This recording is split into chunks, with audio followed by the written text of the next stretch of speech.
What's good with YouTube? Y'all know Big Flacco with a convict's perspective, and I'm gonna slide on through with a little bit of energy. Please hit the like, subscribe, comment, do all those things to help support this channel, and hit that bell notification for future fire content. So this is the fourth video as requested. The first 5 comments yesterday's post I said I'd do a video on. This one right here, Freedom Ain't Cheap, was the 4th one. He wanted me to do something on the Modesto area and the Modesto Regiment. Okay, so here we go. Modesto was one of the growing areas in Northern California in the 80s and 90s. With its rapid growth in the 80s and 90s, it felt the effects of a lot of people moving from San Jose. Now, a lot of NF hermits at that time, or NF dropouts, were known to move to San Jose because Modesto had yet to grow into a big city. It was small, it was away from the Bay Area, yet it wasn't far away. There was a lot of allegations that certain carnales had ran out for the money and had moved to Modesto and were no longer in good standings. One of those individuals is a current carnal's father. I know you guys probably heard of Joe Ramirez Travieso from Modesto. Well, his dad is an ex-familiano from San Jose. So being in no good standings with the organization, he found his way to Modesto, like a lot of other NF members, New Flowers, and whatnot did in the 90s. As we know, Fast Eddie was out there for a minute. Corey was out there for a minute. There was a lot of individuals, like I said, where it was starting to be recognized as a almost stronghold for the Flowers at one time, which made it a unique environment because you had individuals that were no good that were moving out there. You had those that were homegrown from straight Motown, right? And then you had a lot of people from San Jose that were still in good standings. There's a lot of gente from San Jose that are living out there today that are in good standings from big vados that are well known. The regiments out there have always been hard to establish where they need to be because of the type of environment it's been. It's like a melting pot. Like I said, people are definitely with the shit. There's a lot of hitters out there on both sides. Now, the regiment in general, back in the days, used to always defer to Stockton, basically as the headquarters they used to report to, until things started to change in the mid-90s. Wedo Grant came out and was the regiment commander with directions from Cohete. Okay. Now, Wedo Granton was a moneymaker. He put together the GUN CD, the Cohete CD. He organized a lot of hoods, and he was pushing a hard agenda. He was one of the first ones to come out to the streets to start uniting Norteños under that GUN CD and pushing that red on red would no longer exist. Modesto and the surrounding area had a high-ranking carnal that was out there in the streets that was running operations and implementing policy, security, and basically organizational activities for the mob. Now, the first red flag that Wedo seen was when they had Spider from Sacra and Happy from Lodi. 2 individuals that didn't have the best track record as familianos, right? Getting at him and pretty much trying to relieve him of some of his duties and responsibilities on the streets because Wedo one time was supposed to take care of BB, right? Who was one of his mentors. It didn't happen that way. He wasn't going to do it.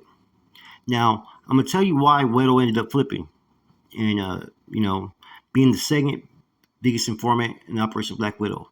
He did so because he was going to be the next on the list to get killed out there in the streets. He had already fucked up on several issues. There was a lot of questions. They were accusing him of misappropriation of funds during the GUN CD, saying that no money was fucking reported. Okay? You had certain C's that were sent to go get at him from San Jose, and he had no money to show, but he had about 10,000 CDs he gave, right? So there was serious question marks into Wedo. So he ended up being a star witness in Operation Black Widow. Okay? Now, shortly thereafter, a carnal from Oakland steps out, Jimmy Wino Zarowski. Now, Wino Zarowski was a captain. He was up in the Bay for a while with Tex. He was Cellies. Then he was moved to Corcoran, where he was set up with Carlos Terrazas, Carlitos. He had a lot of obligations and authority out there on the streets with his regiments. Okay? He functioned under the GOP, General Prisons. Okay? All his regiments were basically going to go to assist all the prisons in the GOP. Okay, he was supposed to come out and take over Ashley's position, Daniel Hernandez. He's the one that put Ashley in that position, stepping out. He's also the one that filed all the reports against certain NF members and submitted them to Pinky and to Corny. Now, I had interactions with Wino, as you guys all know. He was going to pull me as a C at that time. Now, the thing is that he was in Modesto and had already had a crew out there as well. Chino, Ching Ching, and a couple other cats. All these individuals believed that they had been pulled as familianos, right? But they had yet to go through the proper process and getting cleared through brass. What ends up happening is Wino goes MIA, abandons the regiment. A lot of things that should have been happening that these guys did were on behalf of Wino. They had to answer for it. They were all deemed no good. And at that time, the Modesto regiment was put on freeze. At that time, brass right there in Santa Rita and Oakland did not feel that there was anybody out there that was trustworthy enough to be running that region. They had certain individuals go out there from different areas that they trusted, like San Jose, Salinas, to go take care of some business that needed to be done, right? But there was no regiment that was existing. You had those that were assisting out in the streets and trying to, get something going, but all that was unsanctioned. As I had to put an individual named Little Man from Patterson on freeze back in 2007 for claiming that he was part of a street regiment that did not exist out there. Now, the state carnales were starting to try to, they were trying to infiltrate areas that they knew that the feds had on freeze at that time. One of those areas was Modesto. Now, they had a lot of NF associates that were working with certain carnales that were pretty much plans to disregard what the feds were saying. Okay, one of those incidents happened when I was right there in Tracy and I was the authority in charge. When you had Smilon from San Jose, right, was having discussions with Travieso, Joe Ramirez, who at that time was a bro, talking about that DB is giving authorizations for certain jurisdictions of regiments in certain areas and establishing crews. And basically he was selling this whole thing with Dancing Bear in Tracy to Travieso. Now I told Travieso, Stu, that shit can't be happening here on my watch. Even though he had already made the connections and sent his number to who he needed to send it to, right? And I reminded him that currently everything is under the feds. So this was kind of a time period when you were having still the state fed issue going on, right? The very beginning stages. And Dancing Bear was a culprit that was trying to sit there and have certain associates that he trusted to try to recruit manpower in certain facilities. Now, Little Man and a couple others got set straight when I was there in DVI, and then I got at certain authorities out there in the streets about what was going on, but technically it really wasn't our business. Okay, so at that time, over the next couple of years, Modesto had to basically change into the hands of who was running that regiment. You had fucking what's his name was out there for a minute. Pizza was out there for a minute. You had Beto Palomino, Travieso. Travieso ends up getting hit in the county jail, loses his eye. It was over issues that were going on the streets, abuse of authorities, overstepping jurisdiction. And Beto, for a long time, was an undercover carnal. He'd been a C for a long time, originally from Tulare County. Okay, very sharp individual, and he was able to covet his status as a bro, but the whole time he was actually a carnal. With that, Modesto had some very serious issues that happened. You had the young child that was killed when someone sat there and shot through a garage, right? That should have never happened. Then you had the situation where they did the home invasion to get this chick, right? Who there was already question marks about her age when she got pregnant. There was already question marks about, who she was dating at the time. And there was a lot of red flags behind that, to where 3 lives were took. 3 lives were took in that whole incident, right? 2 of those were basically innocent children, teenagers, young adults, and whatnot, right?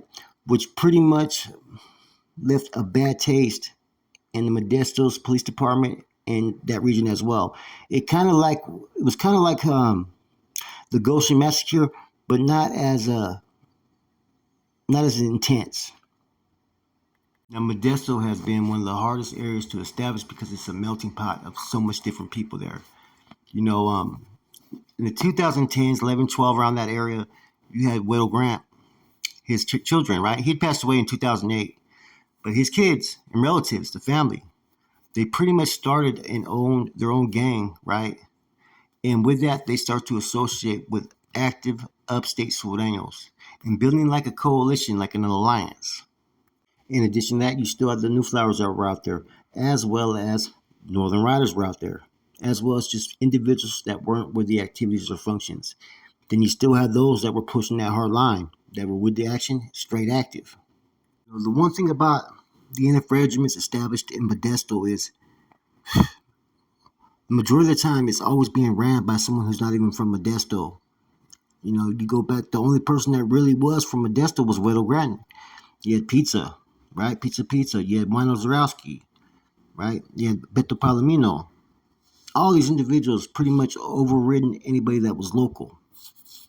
Wino Zarowski, that's specifically why he paroled to Modesto area, because it was the one region that they needed somebody out there. Because if you have Modesto, you have all the way basically out to almost fucking Merced, if necessary, right? Merced, even all the way up to Madera and whatnot. And that's how those regions are supposed to operate. They used to spread out a lot more. Today now, right? Times have changed. Now they have subset gangs that are all reporting and committing and contributing on a monthly basis. San Jose and Salinas were probably the first areas to implement that, because I remember that was something that was being pushed in 2007 and 6, and that's one thing that I brought up and said that we needed to push. And they're actually doing it. But yeah, Modesto has a crazy, interesting. Like I said, there's been some serious cases out there that happened, man, out of Modesto that were attached to the regiment. You had people that were part of other groups that were assisting the regiment too. Like I said, they made use of the resources they were able to establish out there. But there's always been that dissension a little bit, or people are discontent with the fact that there's a lot of individuals from San Jose that are out there that have influence. With that said, man, this is a little bit about Modesto Regiment, how it's operated, how it's functioned. Like I said, it's been one of those places that's been hard to establish. Just based upon what had happened in the 80s and 90s. In the mid 90s with the GUNCD, that's the one time when I think that those that weren't active, those that were dropouts, those that were part of these SNY groups, I think that's the first time they really sensed a fear of threat, because there was so much unity at that time. But since then, times have changed, man. It's a whole different atmosphere out there. Anyways, with that said, it's your boy Flacco, Comics Perspective. I'm gone. Oh, one more thing, man. I got a special announcement. I'm either going to do it today or tomorrow, man. It's going to be something that's going to be exciting, new to the channel, something that's going to probably help me, maybe something that you guys are going to enjoy, and we're going to go from there. With that said, it's your boy Flacco. I'm gone.